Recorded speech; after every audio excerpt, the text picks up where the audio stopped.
Hi, this is Angie Disney, and I'm continuing with the reading of Cover Up of the Century by Daniel Ryder.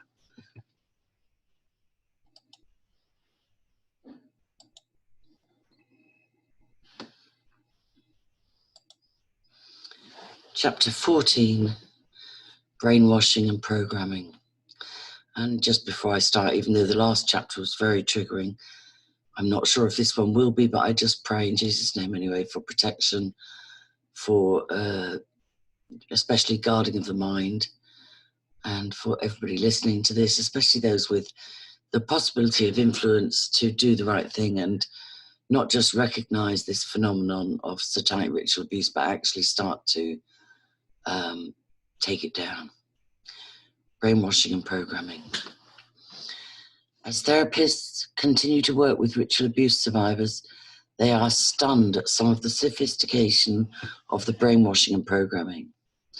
Electroshock, sensory deprivation, psychosurgery, massive doses of drugs, subliminal tapes to reshape the personality.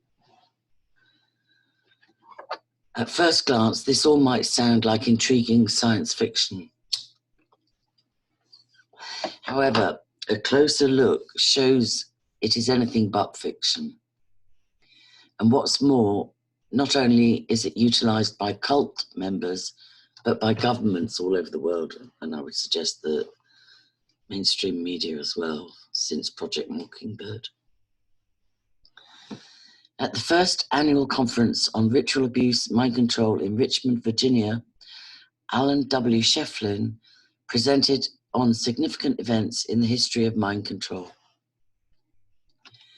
His material was intended to show not only historical mind control chronology, but how sophisticated the techniques have become, as well as an eye-opening look at some of the groups that are using them. Shefflin is a professor of law at Santa Clara University in California. He has also taught at Georgetown University. Besides a law degree, he has a master's degree in counseling psychology. He has also co-authored The Mind Manipulators and Trance on Trial.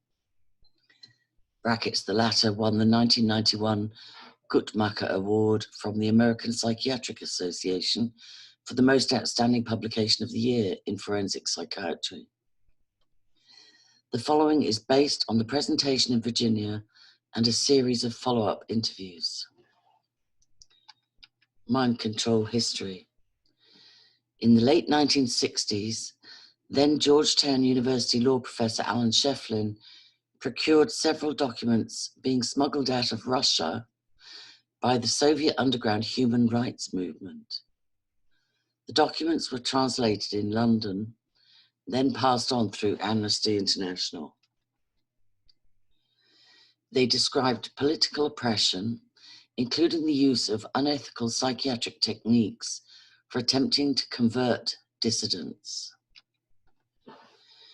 The documents piqued Shefflin's interest, and as he began to explore this area, he discovered parallel techniques being used in the United States. He also saw that this was a significant issue that, in his opinion, hadn't been adequately addressed by authors or the media at the time. Shefflin's early research eventually prompted the writing of The Mind Manipulators, published in 1978. Shortly after, he returned to school to obtain a master's degree in counseling psychology.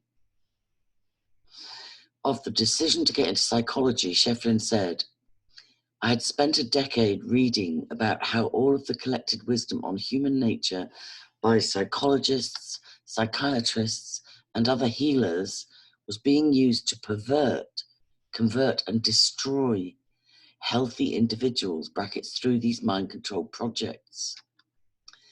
I began to feel I'd learned a good deal of bad, and I needed to balance it with a good deal of good. I wanted to learn how the technique could be used to help people. And that was a really refreshing period for me, because it balanced out a lot of the absolute horror stories I was reading about. Brain warfare.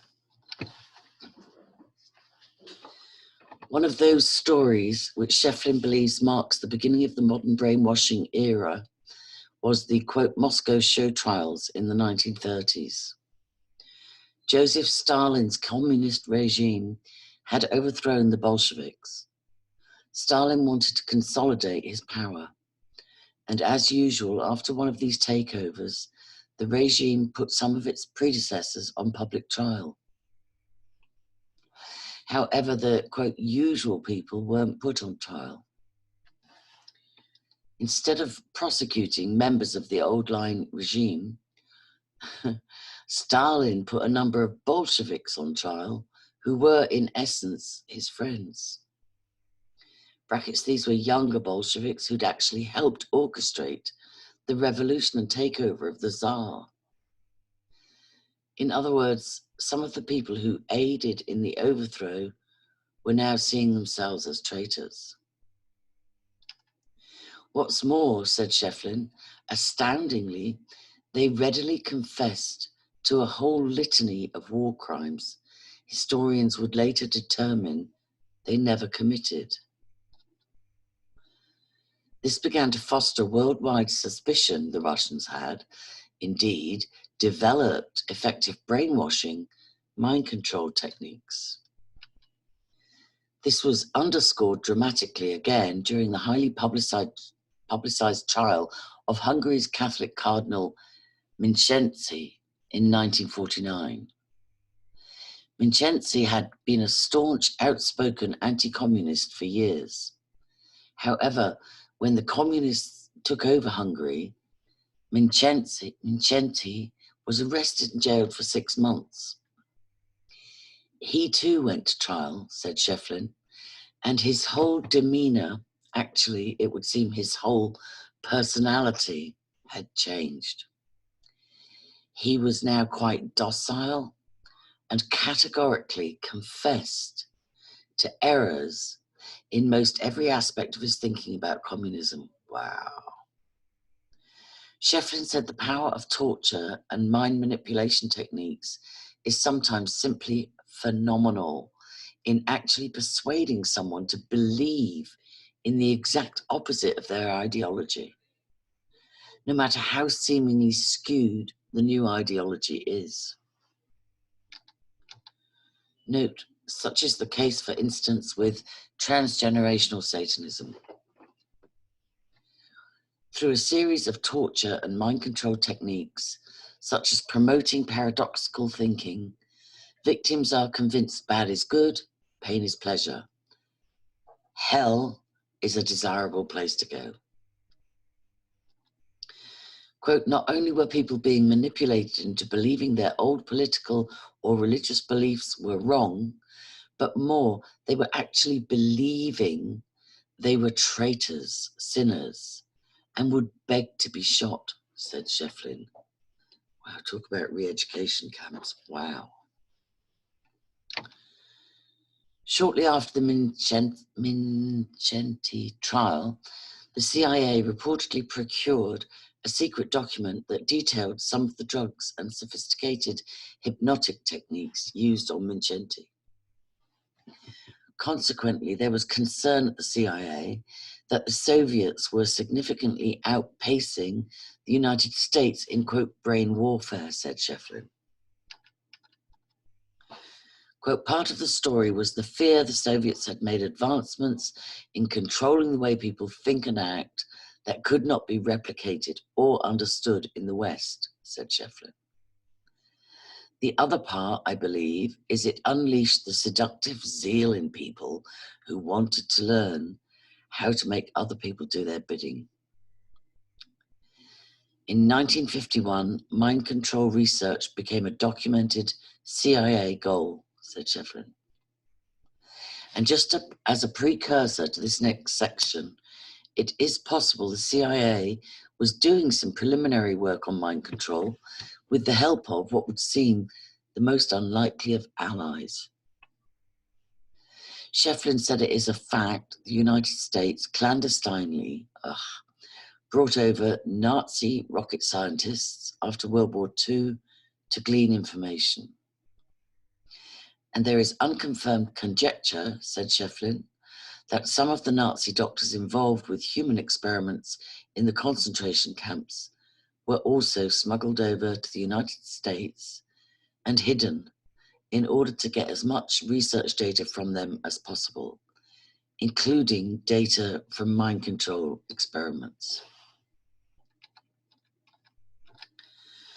MK Ultra project. In April 1953, the CIA's MK Ultra project was approved. Quote, this set in motion an enormous, heavily funded, thoroughly top secret program to explore all facets of mind and behavior control, said Shefflin. MK Ultra became an umbrella for 149 sub-projects. There were projects to experiment, for instance, with such amnesia-producing agents as electroshock, ultrasonics, subsonics, hypnosis, sensory deprivation. Note, one of the mind control techniques ritual abuse survivors frequently report having been exposed to is sensory deprivation. Yeah, me too. That is, they report being locked in places like small rooms, closets, coffin-like boxes, without light, sound, food or water for extended periods of time.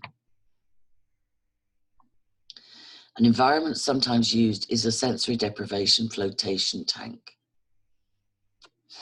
That is literally a soundproof black box with body temperature water and salt solution to keep a person buoyant and in a state of what would be considered suspended animation. Shefflin said what researchers were learning was in some cases the use of short-term sensory deprivation in breaking down the personality could sometimes bypass months of torture and forced drug use to achieve the same effect. If sensory input is sufficiently curtailed, said Shefflin, the subject will eventually lose more and more touch with their core personality and start to project fantasy worlds around themselves, eventually affecting the ultimate in dissociation. In this state, the person is extremely open to having their personality altered. Another area the CIA funded and in which it monitored mind control experiments was the use of drugs to substantially alter brain patterning. Note, many ritual abuse survivors consistently recall being administered hallucinogenic and other drugs to heighten the cult ceremony experience and to also make it seem surrealistic. The drugs were also used to make the victim more malleable in performing some of the acts. In addition, they were used to, at times, make victims more susceptible to programming messages. You only have to watch a hypnosis program to see what can be done with the human mind. When mycologists went down to South America to find, quote, magic mushrooms and so on, said Shefflin, the CIA was there. Also, the professor said, when LSD was synthesized initially, the CIA attempted to buy up a major portion of the world's supply then. When asked who the government's experimental MK Ultra subjects were, Shefflin responded, quote, everybody. As part of the mind control series, the CIA funded experiments on mental patients, prisoners, students, the general population, even, it turns out, on other government employees, and I would add children of the military. Some will recall the highly publicized case of Frank Olson. Olson was employed by the armed services to work on biological warfare. One day, Olson and a number of others were invited to a meeting. At the meeting, LSD was slipped into everyone's drinks in order to monitor subsequent reactions. Olson had a bad reaction and was flown to a specialist at a New York hospital. However, 2 days later, Olson, quote, allegedly jumped out of a 13th floor window to his death, said Shefflin. Did Olson actually jump, or was his death part of a cover-up attempt? According to a July 13th, 1994 Wire Service report, preliminary results of a forensic examination appear to contradict government assertions that germ warfare researcher Frank Olson, who died in 1953 after unwittingly taking LSD in a CIA experiment, jumped to his death from a New York hotel. Multiple fractures to Olson's skull do not appear consistent with a 13-story fall, according to James E. Starrs, a George Washington University professor of law and forensic science. Was Olson taken out as part of a CIA, quote, damage control? This is wholly possible, given some of the others clearly unconscionable things the government has done with other mind control and radiation experiments, to name a few. The book Whistleblowers contains 4 pages of apparently declassified CIA documents from the MKUltra project that allude to, quote, disposal of subjects. The problem of disposal of subjects is constantly present in intelligence operations. Even with fully cooperative subjects, the matter is not simple. But where disposal involves totally unwilling subjects or subjects who cannot be trusted, the problem is complex, expensive, and very difficult. Since disposal does not mean shooting a subject by our standards, we are faced with at least 3 serious issues. 1, placing the subject somewhere. Confinement, resettlement. 2, ensuring his or her adherence to our views. And or 3, preventing his or her giving away our secrets. If by some means we could create a perfect and thoroughly controlled amnesia, the matter would be simplified. Shefflin said Sidney Gottlieb brought the LSD to the meeting where Olson was drugged, Sidney Gottlieb, and was in charge of the day-to-day operations of MKUltra. As time went on, the MKUltra experiments broadened in scope to try to go beyond just altering personality to actually replacing it altogether. In 1978, the television show 60 Minutes did an expose on one set of such experiments. In the 50s and 60s, the CIA helped partially fund Canadian psychiatrist Ewan Cameron's work at Allen Memorial Institute in Montreal. Part of his work was to regress people back to infancy and literally rebuild a new personality. Brackets, supposedly Cameron was using people that had some sort of, quote, flaw in their personality. And stated goal appeared to be eliminating that flaw.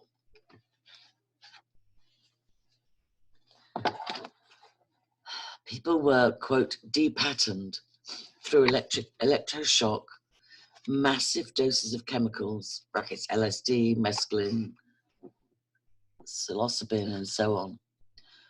After extended periods of this, attempts were then made to program in the new personality.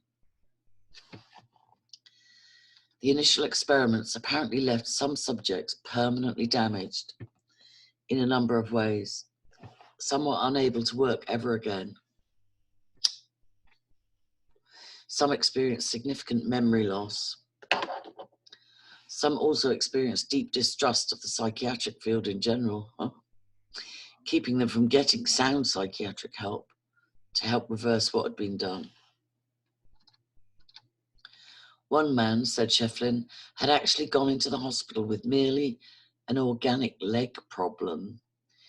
Yet he was talked into submitting to a battery of psychological conditioning experiments.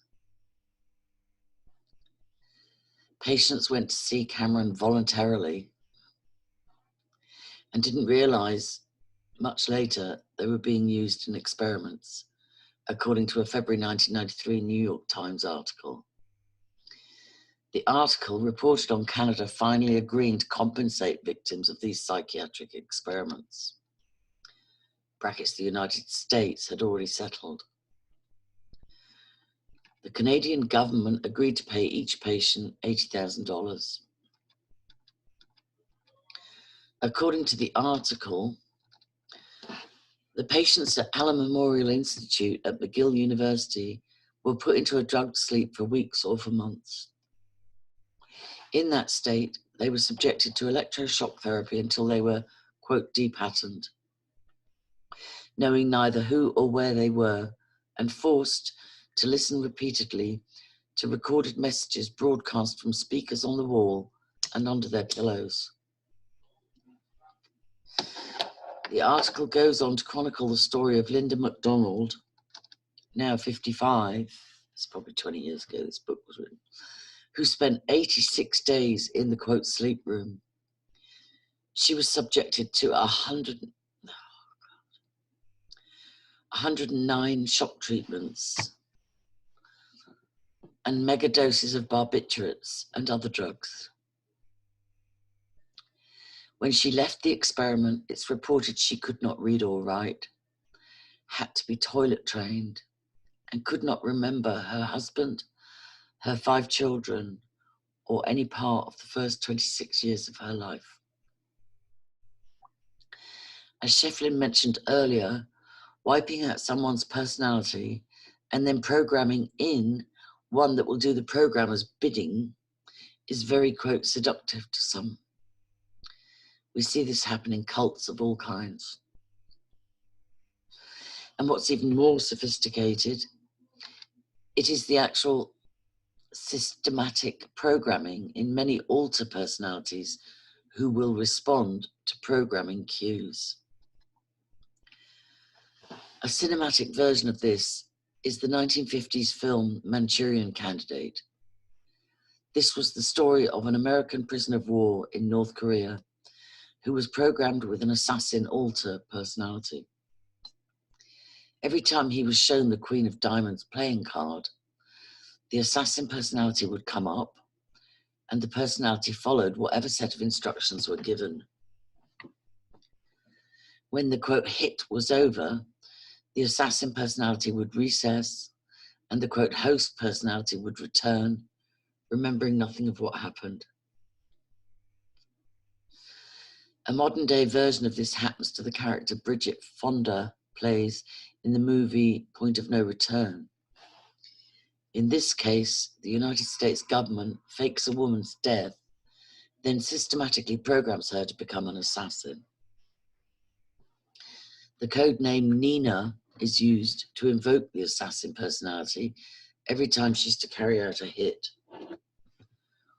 One might wonder what code name the following woman was given. And one might also wonder how many like her are out there now. The following is from a February 18th, 1977 UPI report. Washington, D.C. The CIA shook the theory nice people can't be made immoral under hypnosis by getting one woman to act out a cold-blooded murder in 1951, according to declassified intelligence documents. The Cold War era mind control experiment climaxed when the hypnotized woman, described as a peaceable sort, terrified of guns, fired a pistol point blank at a sleeping colleague, not knowing the gun had been unloaded. A book Shefflin recommended is John Mark's In Search of the Manchurian Candidate. This book reports at length on CIA mind control experiments. This information finally became public after Mark's initial research and lawsuit against the government to get CIA documents released. In Search of the Manchurian Candidate, Mark reports that because of the secrecy of MKUltra, the CIA could dispense with some of the academic red tape that bogs down researchers. There were no, quote, stupid progress reports, recalls psychiatrist Martin Orne, who received a grant to support his Harvard research on hypnotism, noted Mark. According to Mark's book, we could go to Orne anytime, said one of them, an MKUltra official, and say, okay, here's the situation and here's a kind of a guy. What would you expect we might be able to achieve if we could hypnotize him? Through his massive knowledge, he could speculate and advise. Mark refers to Orne as a, quote, long-time MKUltra consultant. One of the book footnotes, Martin Orne's work for the agency CIA was described in Subproject 84. He contributed a chapter to the book, The Manipulation of Human Behavior. One other thing, Martin Orne is now on the Professional Advisory Board, oh my God, for the False Memory Syndrome Foundation. Oh my God. Shefflin also said George H. Estabrooks, a college professor of psychology who worked with the government, said he was actually able to create a, quote, Manchurian Candidate. Again, this is a person with other personalities that could function as couriers, assassins, and so on. Shefflin emphasizes it is imperative people speak out about all this on as many levels as possible. In The Mind Manipulators, Shefflin and co-author Edward Upton Jr. wrote extensively not only about lobotomies, psychosurgery, shock treatments, electrical brain stimulation, but also about the CIA involvement in all of that. Shefflin said Congress had been notoriously ineffective in overseeing the CIA. And he said the prevailing sentiment in Congress often doesn't want to even be told what the CIA is doing. So the CIA often, said Shefflin, in essence operates with virtually no supervision, with somewhat of a carte blanche to excuse it from ethics or even laws of the state. In The Mind Manipulators, Shefflin, tongue-in-cheek, opens one of the chapters with a quote from then CIA Director Richard Helms. Quote, "You must trust us. We are all honorable men." Shefflin believes there are still clandestine laboratories where these experiments continue. All that has changed is the techniques are probably much more sophisticated, he said. He said he also believes on a government level, there might be an international mind control network link between such countries as the United States, Britain, Canada, Australia. And I would probably include New Zealand and Germany. These point to some collaboration. For instance, Shefflin said a researcher in Australia recently sent him information on an Australian psychiatrist who was doing basically the same work as Cameron in Canada had been doing. What's more, researcher Martin Cannon writes in the book Project MKUltra, quote, "Although the documents given to Congress and in part reprinted here are sometimes startling, they probably represent a, quote, limited hangout designed to satiate congressional investigators with a bowdlerized history of CIA mind control research. The worst has been kept hidden from us." What's more, even though the government said it stopped those experiments, those programs, one must ask, have they? Now, as unbelievable as it seems, it appears the CIA funded a series of unethical and unconscionable mind control projects that destroyed people's lives. all in search for, among other things, the perfect, conscienceless operatives. To underscore this, and as a way of further showing how unconscionable parts of the United States government are, I cite on April 20th, 1994, Albuquerque Tribune story about recently released documents on government-sponsored radiation experiments. In Boston, it was mentally retarded teenagers who ate radioactively contaminated milk and cereal.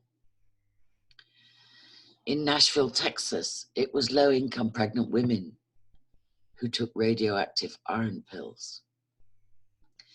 In Oregon and Washington state, it was prison inmates whose testicles were irradiated. From the 1940s to the 1970s, the government-sponsored scientists conducted human radiation experiments. They often chose people who were disadvantaged, vulnerable, poor, or members of minority groups as their unwitting guinea pigs. Chapter 15, Marionette Operatives. The day I got back from the Ritual Abuse Mind Control seminar in Virginia, I received a letter from a woman in Georgia who was writing about, of all things, some of the ultra-sophisticated levels of programming she had been indoctrinated with as an unwitting high-level operative. Note, a subsection of the MK Ultra series was reportedly codenamed MK Naomi. Its focus, supposedly, is psychological and genetic engineering to create these Manchurian candidate-type operatives for work pools, sex slave rings, drug running, assassination, and I would add espionage. It is also reported by some that the base research data for the project initially came from SS German Nazi scientists and now psychiatrists, and others around the world are collaborating on the project.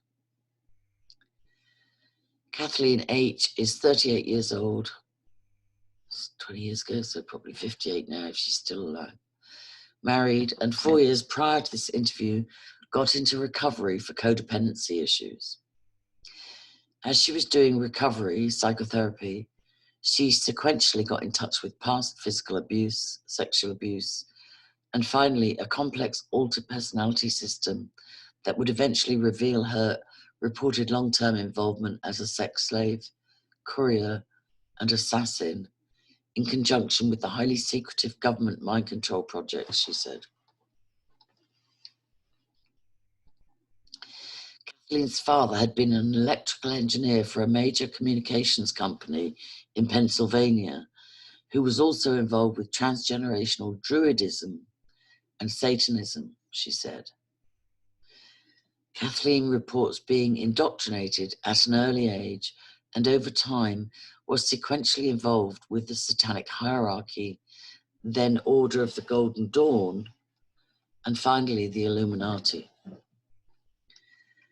Kathleen describes this as a three-pronged network, with the Illuminati at the top of the occultic pyramid. This is so good. It's no wonder this is $15,000 if it can be found. Memory saga. Kathleen initially got into recovery at the Crossroads Codependency Treatment Center in Chattanooga, Tennessee in 1989. Referred to there as the, quote, Ice Lady, she virtually had no childhood memories. Eventually, she began having memories of her father sexually abusing her as a child. After the memories started to come, she confronted her father with a letter and then took a step beyond. He had married into a second family and there was a young daughter. The new wife also read Kathleen's letter and started to become acutely aware of sexual abuse symptoms in some of the children. She went to the Sex Crimes Division of the County Sheriff's Department. The father was subsequently charged with 3 counts of child molestation. However, he died before the end of the trial. brackets, while the death was listed as a suicide, Kathleen asserts her father was really killed at the hands of some of his underworld associates. Meanwhile, Kathleen started having more repressed memories and feelings surface. At this time, she was in private therapy and had begun going to a 12-step group for incest survivors. There were now, quote, home torture memories that included her father performing electroshock on her with transformer wires from a train set, the use of vice grips, insertion of objects into her orifices. She also remembered a, quote, kiddie porn setting in a building where she was photographed. It would be shortly after all this, she would have the first satanic ritual abuse flashback. It was merely a quick flash to her father standing in front of her in a black robe. Quote, neither I nor my therapist had any inkling that I had occult ritual abuse in my history. We had never even discussed the possibility. I didn't want to deal with the flashback, but I had no choice, she said. Suicide conditioning was kicking in hard and fast. Shortly after, Kathleen went to Bethesda Psychiatric Health Institute in Denver, Colorado, where she was diagnosed with MPD. 16 alter personalities surfaced. More memories came. Memories of not only being at cult rituals, ceremonies, but actually officiating at some as well, and outwardly sharing the same satanic belief system. Quote, I was deeply in shock about the things my alter personalities were drawing and describing in detail, said Kathleen. This included having sex with animals, cannibalizing animal parts, drinking blood, having to kill a young child during one of the ceremonies, being a high priest apprentice. She also began remembering that she too had been taught and programmed by her father to program other cult children. Quote, this last awareness, more than any other, plunged me into deep depression, and there was a strong desire to end my life, Kathleen continued. I simply couldn't live with the knowledge these children were living mentally and emotionally damaged lives because of what I had done to them. When Kathleen got out of Bethesda, she continued with long-term individual therapy. During this work, many more alter personalities surfaced, along with information about the deeper layers of programming. And as these alters and programming schemes became apparent, even more simply horrendous memories started to emerge. She remembered her father was a highly respected, valued programmer who she said was also involved with the CIA joint mind control projects. She remembered attending mind control trainings her father put on for such groups as Satanic high priests, neo-Nazi leaders, and other occult group representatives. Kathleen realized her father had actually used her as a prototype, programming layer after layer of identities. One of the identities was that of an assassin. She had memories of being trained to kill using such weapons as AK-47s, zip wires, knives, hit jobs. Kathleen said when a hit job would come up, the scenario would go like this. People in charge of taking her to the hit location were called handlers. They would contact her and through a series of code words would call forth the alter personality designated to do the traveling. Bracket, she would be transported in motorhomes, private planes, etc. En route, the assassin alter would be called up and given a dossier on the person to be eliminated. The files would often include what Kathleen now construes was fabricated material on the person to provoke the killer instinct in the assassin alter personality. She said a report may read that the target, quote, rapes and molests children. Brackets, because that had been Kathleen's personal experience growing up, the primal anger she had to draw on to carry out the killing was immense. Kathleen said some of the killings were staged as suicides and accidents, including hangings, someone going off a bridge, pill overdoses. Others simply became unsolved homicides. She, for instance, had a memory of being transported to another city, then a memory of standing in front of a woman with a white dress on. A pistol is raised, Kathleen fires, and there are the memories of the absolute shocked expression on the woman's face as a, quote, red flower of blood began to stain the front of the victim's dress. I've interviewed somebody called TKC Brennan, who believes he was used in this way in the JFK assassination.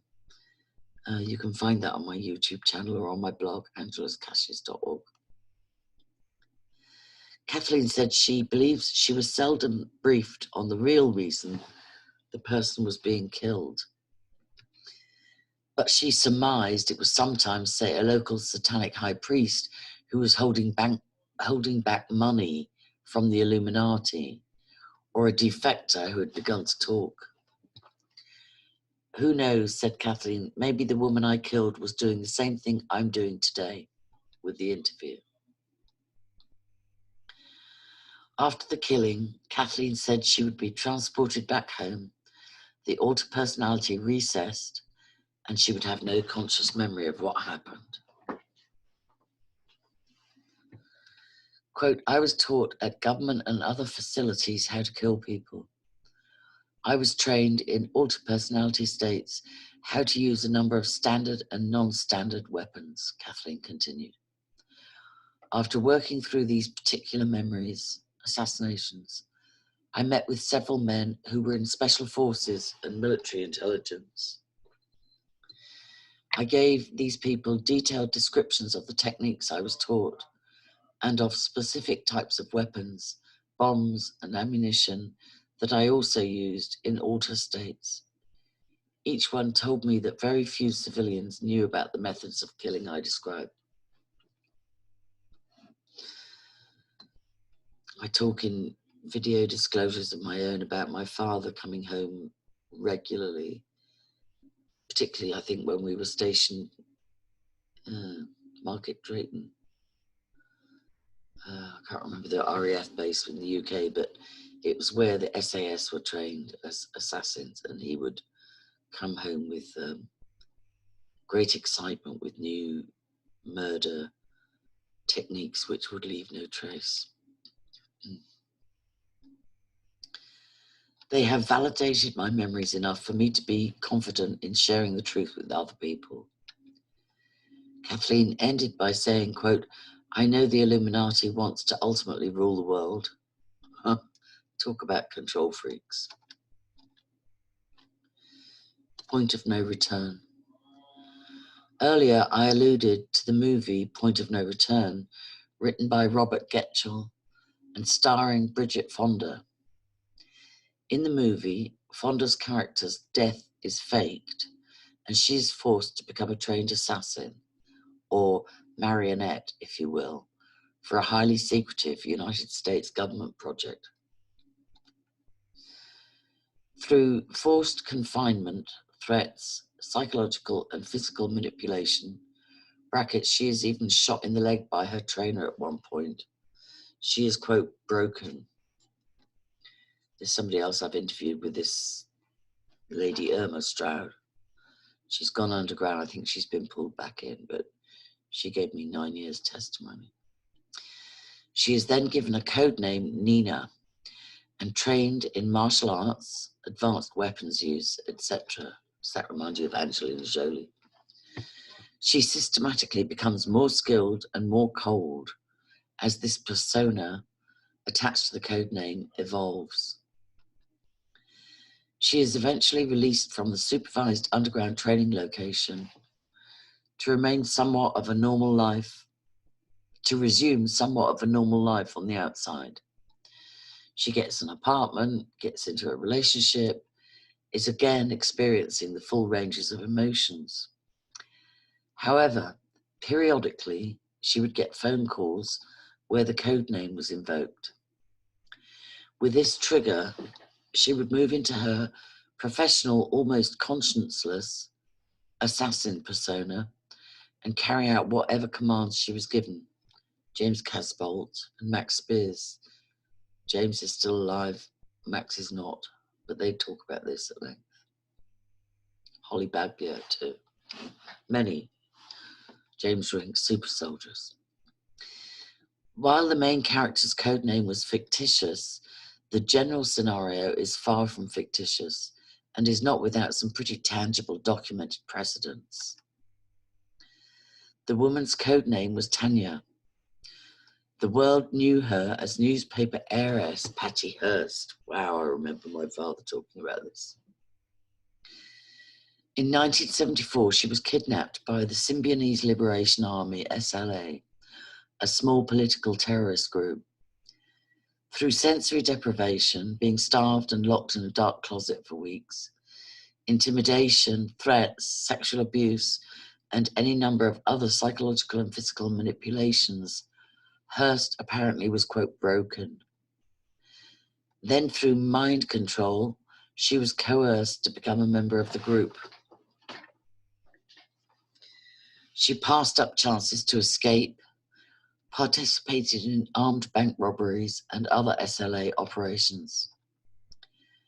Note, the previous chapter cites the story of a government mind control project that turned a woman into a conscienceless assassin. That was in 1951. With the possibility of 45 more years of experimentation and research, how much more sophisticated and effective has the process perhaps become? ? The following section provides some scary indicators. Advanced programming. According to some therapists who've worked with people with this, quote, high-level programming, the current sophistication is staggering and often quite consistent from operative to operative. Licensed clinical pastoral counselor Mary Jo Schneller, Fenton, Missouri, has helped deprogram several of these operatives. She said they are encoded with a series of complex programs. For instance, an alpha program is at the base of all the programs, said Schneller. Through neuron pathway stimulations, the operative can tap into such superhuman traits as enormous increases in physical strength, a photographic memory, amazing visual acuity. This program stimulates brain output in many areas exponentially.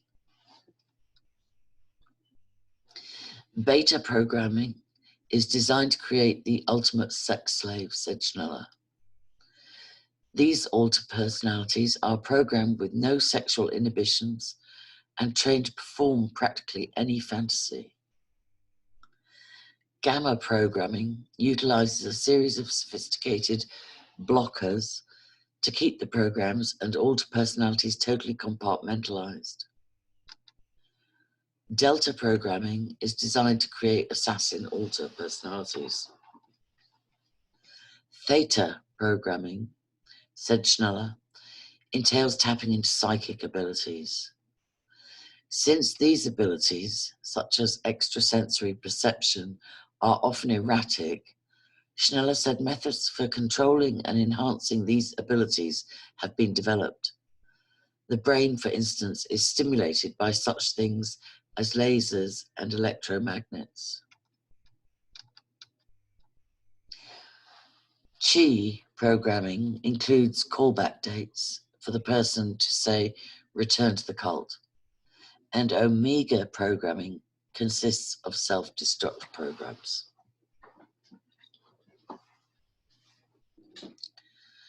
Note, Schneller said she has networked with the Mungadza Association, a dissociative disorders clinic in Bedford, Texas, in regard to some of this information and deprogramming techniques.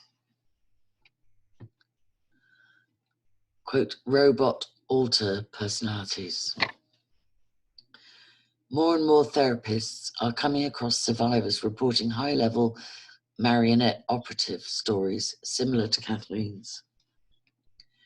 Randy Noblitt, PhD, is also a member of both the American and British Psychological Societies. Noblitt said he has worked with a number of survivors reporting the same types of stories as Kathleen. Besides the alter personalities already described, Noblitt, like a number of other therapists, has also discovered, quote, robot alters in some of these complex internal systems. The, quote, robots, said Noblitt, are viewed by the rest of the system of alters as actually being metallic, impenetrable. They have been programmed to be, quote, enforcers, somewhat similar to Arnold Schwarzenegger's character in the Terminator movies.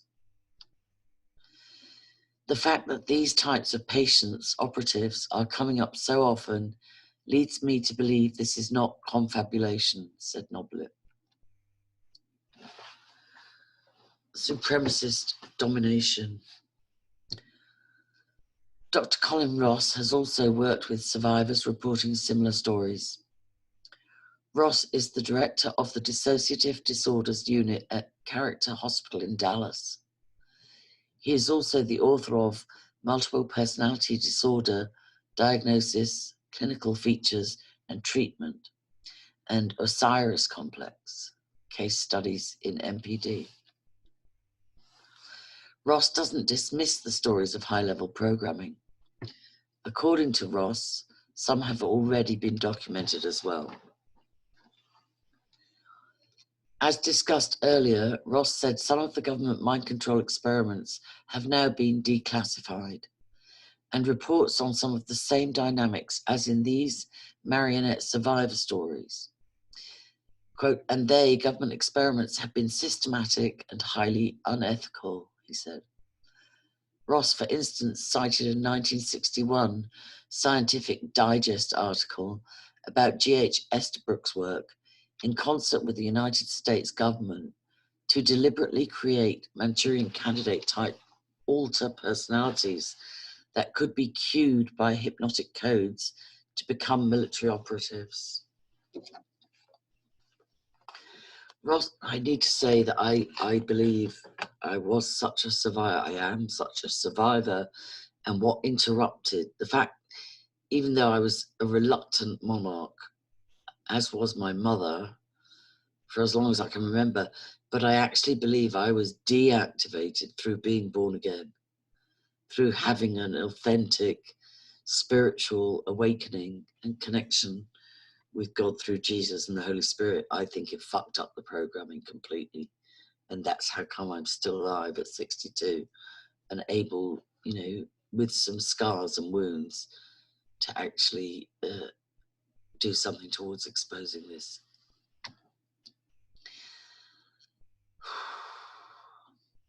Ross said the reports of this type of abuse are becoming a major emerging theme in the therapeutic field. And he said, like any of the other abuse themes, sexual abuse, ritual abuse, before it reaches a measure of consistent acceptance, it will go through its inevitable stages. That is, there will be incredulity and attempts to discredit the survivors.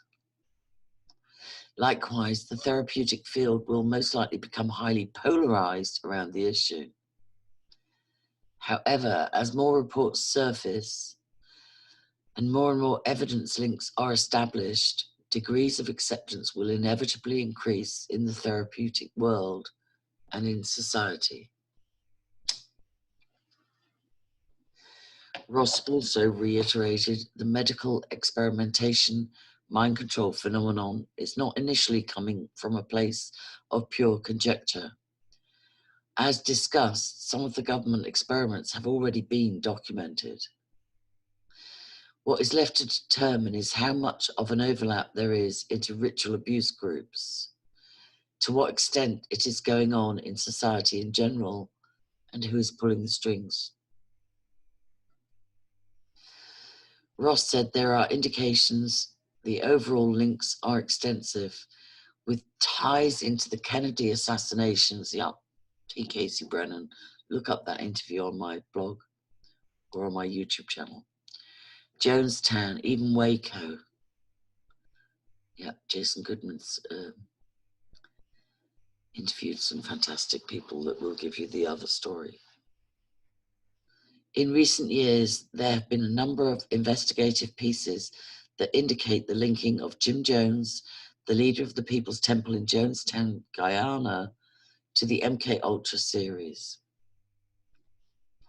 That is, that he was possibly a contract programmer for the CIA, carrying out a series of mind control experiments with his followers, which I also believe Werner Erhard is, you know, that set up the 70s, 80s, 90s ongoing cult, originally called EST, Erhard Seminar Training, and then called the Forum, and now called Landmark Institute of Education.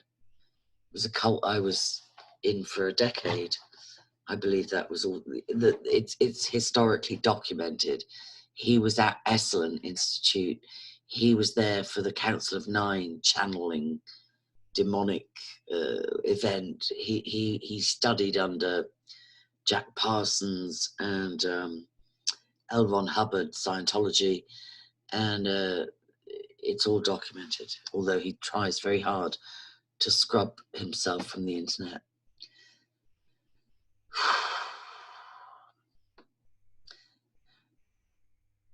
All right, where did I get to? Yeah. Ross said there are indications the overall links are extensive. Yeah, with ties into the Kennedy assassinations, Jonestown, even Waco. In recent years, there have been a number of investigative pieces that indicate the linking of Jim Jones, the leader of the People's Temple in Jonestown, Guyana. Yeah, I've read that. California journalist Mae Brussel has put together a lengthy tape series based on her exhaustive research into the Kennedy assassinations, Jonestown, and so on. In one of her tapes, she said she believes both mind control and genetic experiments may have been carried out at Jonestown as an extension of CIA experimentation. Russell said, curiously, there were 33 babies born in Jonestown who weren't accounted for after the mass suicide. She theorizes they may have been part of the experimentation and transported to another location for more observation and research. Likewise, Ross said, as ongoing investigations are done in the aftermath of the Branch Davidian cult situation in Waco, Texas, it will be interesting to see if there was any degree of involvement with the CIA. Had the CIA, for instance, infiltrated the cult at any point to study leader David Koresh's mind control techniques? Were there genetic experiments going on? An interesting aside here. A May 17th, 1993 Newsweek article cited a preliminary report by Dr. Bruce Perry, a Baylor College of Medicine psychiatrist who worked with 19 of the children who had been exposed to the Waco cult. According to the article, in his report, Perry mentions that several children said dead babies were kept in the freezer until they could be buried or burned. Perry says that there's no way to determine the accuracy of these reports. Why? Because the cult complex, just like any number of other cult sites mentioned earlier, burned to the ground. And before the fire was lit, kerosene was poured throughout the complex, which would make the fire that much more intense and that much more consuming. Sorry, I've got arthritis. I've got a lot of injuries from these experiments. Look at the body of an 80-year-old, even though I'm only 62. A May 3rd, 1993 Newsweek article, also on the Waco aftermath. Somewhere amid the ashes of ranch apocalypse, there may be clues to what really happened. Then again, some of the evidence, like some of the bodies, may be burned beyond recognition. Dr. Ross noted that several books mention that Robert Kennedy's assassin, Sirhan Sirhan, may have been some type of MK Ultra series operative. Sorry again to interrupt. I believe the person that assassinated my uncle, a multimillionaire called Anthony Power of Panache International, I believe he was also an MK Ultra operative, possibly authorized by the Freemasons, with David Duckenfield of Hillsborough infamy, the chief of police being a best friend of my uncle and somebody whose house we stayed in as children in Sheffield. That's just a theory, I can't prove it. But the person that murdered my uncle was found sitting in his Bentley Continental with the keys, with the engine running, in a dazed state, saying to my cousin, "Oh, I told the old man I'd start the car for him." He's doing 26 years now. Ross also said the focus shouldn't be a myopic one, just attempting to verify each of these cases individually and miss what's going on in the bigger picture.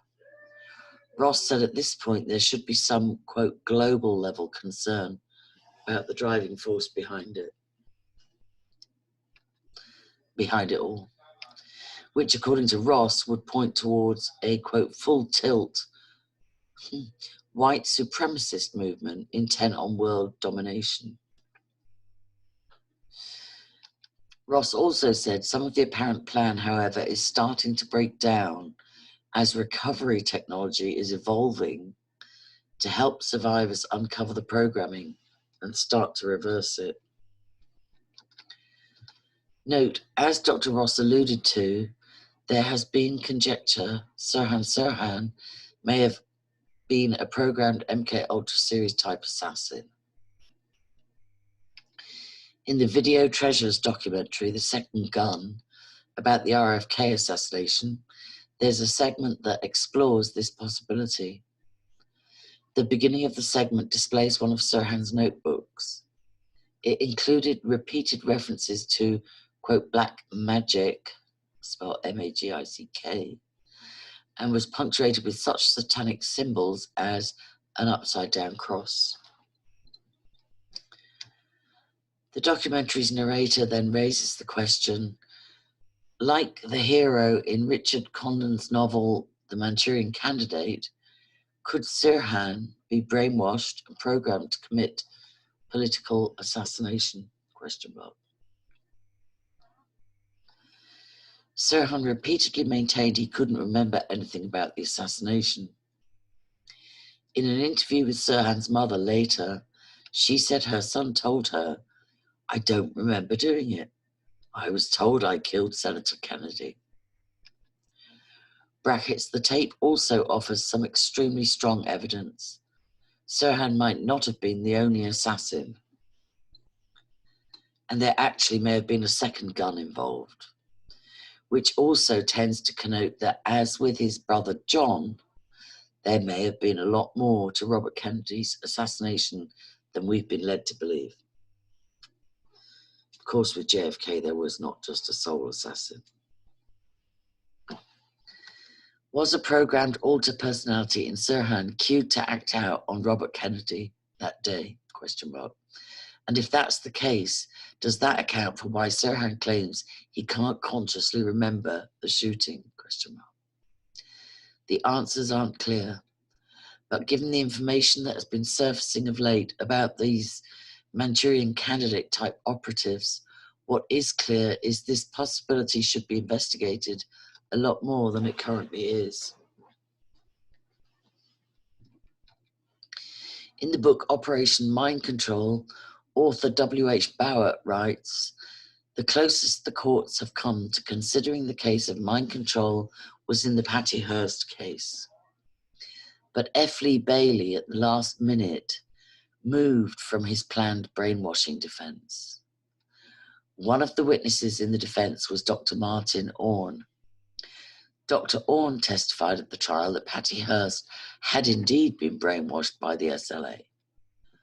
Orne, who again is now an FMSF advisory board member, should have known whether Patty was brainwashed, since as the head of the Office of the Naval Researchers Committee on Hypnosis, he helped develop coercive use of hypnotic mind control for the cryptocracy." Wow. According to the author, the cryptocracy refers to all the clandestine forces involved in conspiracy and cover-up around these and other projects. Projects that may still be alive, well, and even gaining steam these days, all over the world, gaining steam it. Note and cryptocracy, Bitcoin, blah, blah. Note, at the Second International Council on Cultism and Ritual Trauma in Dallas, Texas, in April 1996, there was a small contingent of these government mind control subjects. They are not only starting to recover, they are starting to unite. Also, in an attempt to speak out, one woman from Canada, for instance, had recently started the newsletter, The Stone Angel's Journal. Right, I'll leave it there. We're about 2/3 through by the look of it, maybe 80% through.